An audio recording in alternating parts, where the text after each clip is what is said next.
बहुत से सवाल बहुत इंटरेस्टिंग, उनमें से इंतखाब वाकई एक मुश्किल काम होता है। अमेरिका से डॉक्टर अब्दुल इनका सवाल शामिल करते हैं। क्या पाकिस्तान ने बड़े लीडर पैदा करना बंद कर दिए हैं या हमारी किस्मत में नवाज शरीफ, ज़ियाउल हक, जरदारी, मुशर्रफ, इमरान खान इन्हीं जैसे लोग रह गए हैं? प्रॉब्लम है कि हमने कोई ऐसा लीडर नहीं पैदा किया जो हमारी 20 साल, 30 साल, 50 साल की प्लानिंग करे। एजुकेशन, वाटर रिसोर्सेज कि हमने कैसे चलना है, ये हमारा इस तरह से आगे गोल है। अगर आप देखें तो हमारी लीडरशिप में ख्वाजा आसिफ, फैसल वाउडा कोई बातें सुन के हंसी आती है। आपकी क्या राय है कि what is the problem? In all seriousness Sanjeevi की बात यह है कि अवाम लीडर्स पैदा करती है और वो दूसरा ये है कि people get the leaders they deserve. अगर आप लोग इनको लीडर्स मानते हैं, इनको वोट देते हैं, तो फिर यही लीडर आएंगे ना तो कहीं और से तो नहीं आएंगे ना। तो इसलिए मेरा ख्याल है आप अपना भी अपनी जिम्मेदारी भी संभालिए। बड़े अच्छे लोग हैं पाकिस्तान में, टैलेंटेड लोग हैं, जानदार लोग हैं, वोट नहीं पड़ता उनका।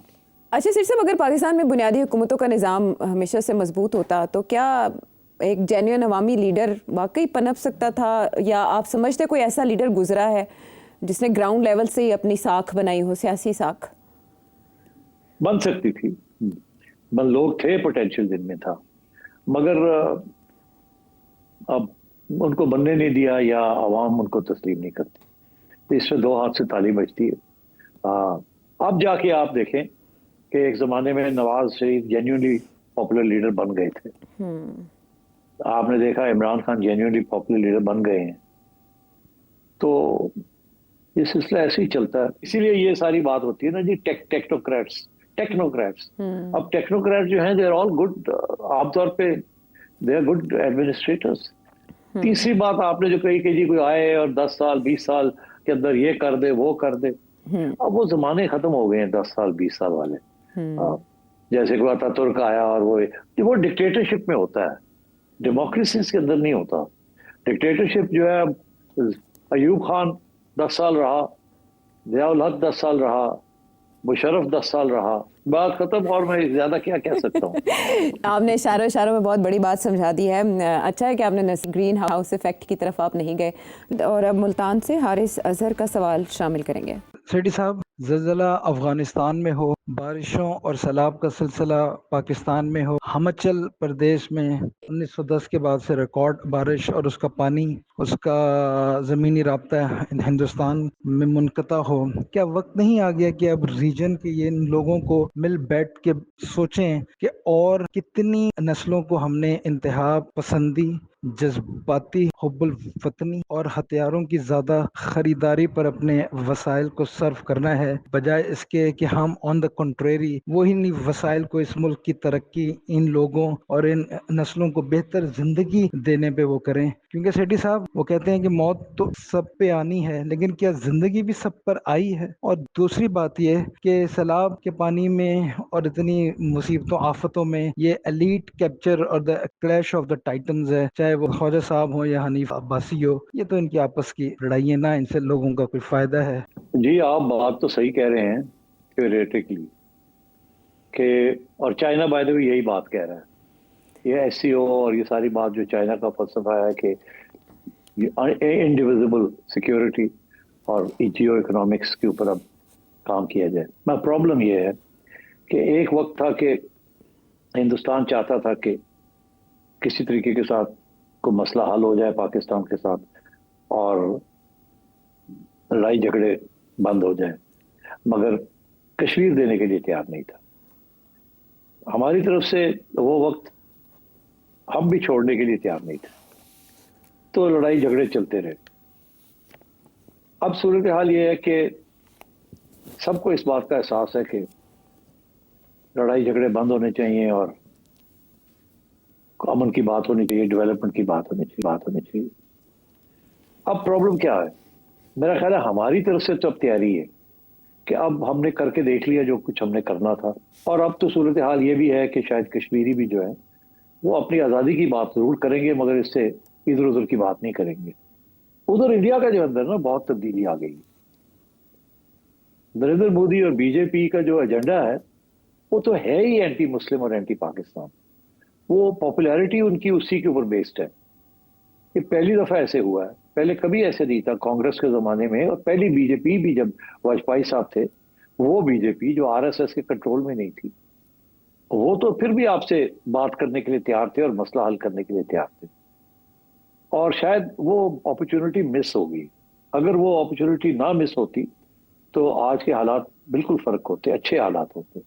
और आप जो बात कर रहे हो, सबकी तवज्जो उसी की तरफ होती।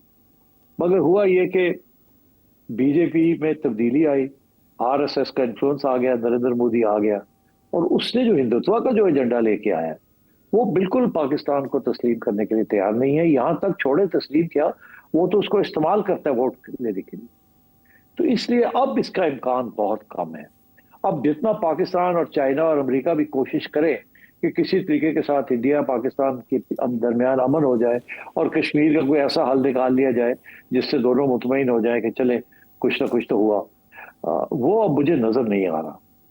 जब तक ये बीजेपी रूल करेगी इंडिया के अंदर, और जब तक नरेंद्र मोदी और उसके एंटी पाकिस्तान और एंटी मुस्लिम लोग आरएसएस के उसको चलाएंगे, मुझे नजर नहीं आ रहा कि एनी पॉसिबिलिटी जिसकी तरफ आप इशारा कर रहे हैं। सो ये मायूसी की बात है।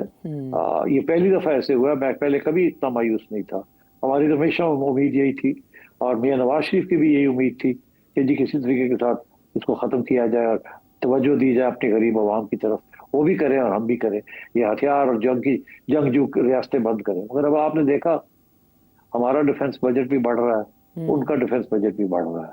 वो जो फ्रीज करनी थी, जो अमन की बात होनी थी, मुझे नजर नहीं आ रही। इंडिया तो कहता है हमने शंदूर बंद ही नहीं किया, किसी वक्त हम फिर कुछ ना कुछ कर सकते हैं।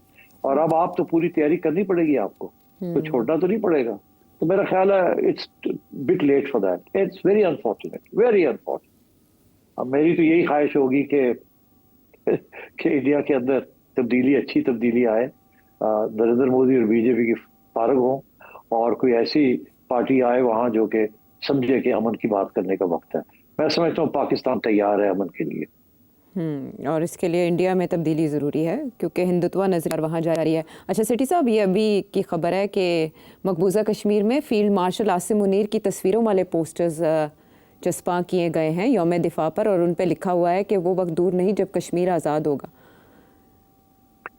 हाँ, अब देखें ना, इस किस्म की चीज जब होती है तो फिर और भी टेंशन क्रिएट हो जाएगी ना। अब ये तो कहेंगे जी पाकिस्तान ने करवाया ये, तो आप समझे कि दिस मैटर इज कंटिन्यूइंग। अब इसके बाद कराची से सिकंदर, कराची का आखिर क्या हल है? कराची एक पाकिस्तान का सबसे बड़ा शहर है, बिजनेस हब है, और ये नहीं मालूम कि इसकी आबादी 1.5 करोड़ है, 2.5 करोड़ है, 3.5 करोड़ है। तो जब इतनी बड़ी वेरिएशन है, जब हम इसी को सर्टेन नहीं कर सकते कराची की आबादी कितनी है, तो किस तरह से यहाँ पे इंफ्रास्ट्रक्चर की डेवलपमेंट हो सकती है, कराची की डेवलपमेंट हो सकती है? इसमें सबसे बड़ी रुकावट क्या है? अब सूबे भी नहीं बन सकते, जैसा आपने लास्ट प्रोग्राम में अर्ज किया था। बल्दियाती निज़ाम किसी हद तक एक्टिव है, अब तो पीपल्स पार्टी का मेयर भी है। तो आखिर इसका हल क्या है? क्या कराची अगर मफलूज हो जाएगा तो पूरा मुल्क चल पाएगा? इसका जवाब जरा दें कि कराची में क्या सिस्टम होना चाहिए जिससे कराची का मसला हल हो और कराची वालों की जिंदगी जो है वापस सुकून में आ सके। जी देखिए, इसकी और पहले भी बात हुई है। कराची में आवाम जिसको वोट देगी ना, वही कराची का मसला हल कर सकते हैं। अगर आवाम नॉन पीपीपी किसी को तो वोट देती है और असेंबली पीपीपी के हाथ में, वो कुछ नहीं करेंगे आपके लिए। वही लोग आपके लिए करेंगे जिनको आप वोट देते हैं और जिनके पास पैसे हैं। तो एक सूरत तो ये है कि आप लोग सारे पीपल पार्टी के पीछे लग जाएं और पीपल पार्टी को लंबा ही वोट दें आप, ताकि कराची की सारी सीट्स पीपल पार्टी की हों। फिर वो कहेंगे वाह जी हमें सीटें मिल गई, अब हम कराची के लिए कुछ करते हैं, हम अपना वोट बैंक को बरकरार रखते हैं। अगर आप MQM और इधर उधर वोट देंगे और वो बिखर जाएंगे तो फिर कुछ नहीं होगा। एक तो ये, क्योंकि जाहिर है आप क्यों करेंगे, आपने वोट अपने दिल के साथ देना है, जिसको आप पार्टी के साथ आपका तल्लुक है उसको देंगे आप, तो इसलिए ये मसला आपका हल नहीं हो रहा। दूसरा सूरत हाल ये है कि कानून के मुताबिक पक्की लोकल बॉडीज हों और पक्के genuinely free and fair elections हों, और NFC अवार्ड जो है उसके अंदर पक्का कॉन्स्टिट्यूशनली लोकल गवर्नमेंट को पैसे मिले, ताकि आपका मेयर जो है और आपकी लोकल गवर्नमेंट जो है वो आपके लिए कुछ करे। एक तो ये सोल्यूशन है। उसके अंदर जैसे मैंने कहा 3 उसके हिस्से हैं। एक NFC अवार्ड जो है वो प्रोविंस को कहेगा अपने 5, अगर 100 रुपया प्रोविंस को देना है तो उसमें से 40 रुपए आपने या 50 रुपए आपने लोकल गवर्नमेंट को देने। ये कॉन्स्टिट्यूशनली हो और फेडरल गवर्नमेंट डायरेक्ट आपको कर दे, और फिर लोकल गवर्नमेंट ऐसे कानून हो जो कि मेक श्योर कि वहाँ रिगिंग ना हो सके, और इलेक्शन कमीशन तकड़ी हो ताकि आप अपने नुमाइंदे बना सकें, फिर वो आपके लिए काम करेंगे। तो ये फार्मूला बेहतर है कि आपको धक्का दिया जाए कि आप पीपल्स पार्टी के लिए वोट करें। मेरा ख्याल है कॉन्स्टिट्यूशनल अमेंडमेंट करनी चाहिए इस चीज को करने की। एक और भी सोल्यूशन है, मगर पता नहीं वो सोल्यूशन है कि नहीं, बड़ा मुश्किल है वो। ये कि कराची को भी जैसे इस्लामाबाद फेडरल एरिया है, कराची को भी फेडरल एरिया बना दिया जाए और फेडरल गवर्नमेंट टेक ओवर कर ले कराची की देखभाल, फिर शायद मसला हल हो सके। मगर कराची इस वक्त सिंध का कैपिटल है, कैसे कराची को फेडरल एरिया बनाया जाएगा? और इतनी रेजिस्टेंस होगी यहाँ, तो पानी के ऊपर इतनी लड़ाई झगड़े शुरू हो जाते हैं, तो कराची को सिंध से निकाल के कहीं और देना, ये तो फिर सिंधी कहेगा ये क्या हुआ, हम तो नहीं मानते। तो आई थिंक इस किस्म के इशू तो कराची का भी कैपिटल था भी, तब क्या मसाइल हुए कि इस्लामाबाद शिफ्ट हुआ? तब ये सिंधी नेशनलिज्म नहीं थी ना इतनी। अगर रह जाता तो ठीक था, वो नहीं, वो अयूब खान ने चेंज कर दिया, अब मुश्किल हो गया। अब Sindhi nationalism it's a very important force. सेठ साहब, आबादी के तायुन में क्या मसला है कि टोटल आबादी का ही तायुन अभी तक नहीं हो सका, कितनी है? ये बस वही मसले हैं, कभी कोई कहता है 20 मिलियन है, कोई कहता है 10 मिलियन है। अब कराची इतना बड़ा शहर हो गया, वो एक शहर तो नहीं रहा। कराची को ब्रेकअप करना into smaller units would have been a good idea, मगर अगेन इस वक्त स्टेटस को जो भी हाथ लगाएगा ना, तो लोग खड़े हो जाते हैं, और वेस्टेड इंटरेस्ट बड़े पावरफुल हैं। इस वक्त पीपल पार्टी पूरी हावी है, सारे पैसे पीपल पार्टी चाहती है उनको मिले, फिर वो जहां मर्जी खर्च करें, वो खर्च करते हैं अपने कंस्टिट्यूएंसीज के ऊपर।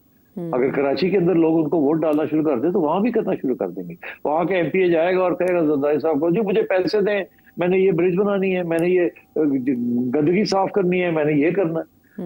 मगर वो पीपल पार्टी को वोट नहीं मिलता ना कराची में, तो ये रिगिंग करनी पड़ती है।